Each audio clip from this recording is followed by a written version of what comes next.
这个世界没什么所谓的公平和不公平，有些人富得流油，有些人连饭都吃不上。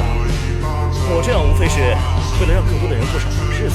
我觉得我的方法是最快捷、最有效的。我要继续或停下来是我的自由，你管得着吗？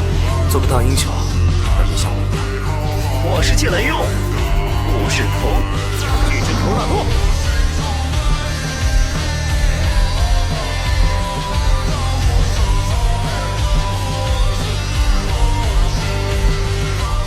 如果你侥幸打过了拿瓦，那么迎来的将是阴道没边的陀纳多。作为凯3中的速度王者，他充分发挥了自身的优点，以己之长攻敌之短，经常发挥出以快打慢、以一敌多的战斗力。作为超级铠甲之父科国龙所长研制的第3套铠甲，属性为飓风，拥有操控风元素的强大力量。因为它的设计灵感来源于侠盗罗宾汉，面罩部分塑造出一种鸟类的造型，象征着速度与变化。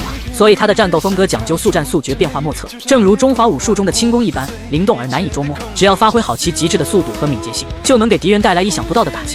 而陀纳多主要召唤人是萧峰和端木大将军，这里端木大将军就不提了。说下召唤人萧峰，他原本是一名侠盗，曾在科国龙的研究所实习期间偷走了陀纳多铠甲。他利用盗取的不义之财帮助了许多孤儿院，但是在端木燕和他父亲的劝说下，萧峰改过自新，并将陀纳多的召唤钥匙交给端木燕。但是萧峰所召唤的陀纳多终究透着一份不羁与潇洒。后来端木大将军发现拿瓦铠甲和陀纳多铠甲都源自日之能量，两套铠甲之间可以自由转换，所以在拿瓦无法解决的对手时，端木大将军就会召唤鹰比铠甲陀纳多，利用其急速优势欺负欧克瑟。无影攻击和旋风腿都是鹰比陀纳多的拿手好戏，利用敏捷的身手给予敌人不可思议的进攻。因为陀纳多的防御力较低，所以并不擅长正面硬碰硬对抗，而是通过极快的速度让对手无法跟上节奏，从而在战斗中占据上风。陀纳多铠甲必杀技为狂巨龙卷踢，将风元素的力量集中于腿，释放出强大的踢击，如同龙卷风般席卷敌人。而陀纳多的武器为锋利又轻盈的巨影镖，搭配陀纳多的速度，能够在战斗中产生出奇制胜的效果。将风元素聚集在巨影镖上，可以释放必杀技狂巨丝兽切，彻底终结敌人。当召唤钥匙插入巨影镖后，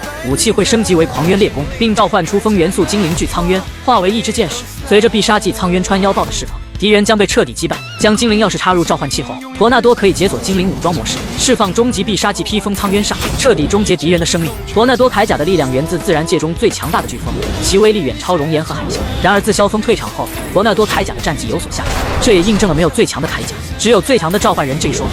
萧峰曾说过，做个大英雄，别像我一样。这句话至今让人记忆犹新，也反映了他内心的挣扎与成长。陀纳多凭借其极致的速度和变化莫测的战斗风格，成为了铠甲勇士中不可或缺的存在。他的设计理念和战斗方式都体现了风元素的独特魅力。无论是萧峰的侠盗生涯，还是端木燕的英勇战斗，陀纳多铠甲都展现了其强大的实力和深远的影响。如果你对陀纳多铠甲有不同的看法或见解，欢迎在评论区留言，我们一起探讨。喜欢的话记得点赞关注，更多精彩内容我们下期继续分享。